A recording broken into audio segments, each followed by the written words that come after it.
যুক্তরাষ্ট্রের পর এবার কোটা আন্দোলন নিয়ে মুখ খুলল জাতিসংঘ।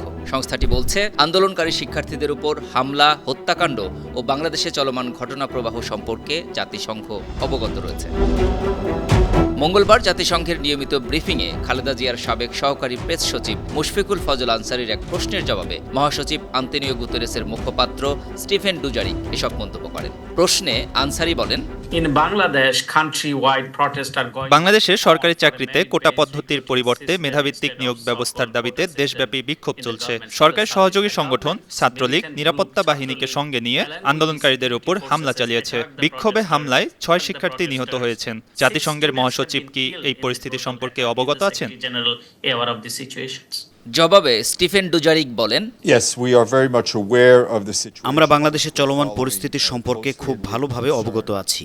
আমরা ঘনিষ্ঠভাবে এবং উদ্বেগের সাথে পরিস্থিতির উপর নজর রাখছি। তিনি আরও বলেন, বাংলাদেশ হোক কিংবা বিশ্বের অন্য কোথাও মানুষের শান্তিপূর্ণভাবে বিক্ষোভ করার অধিকার রয়েছে।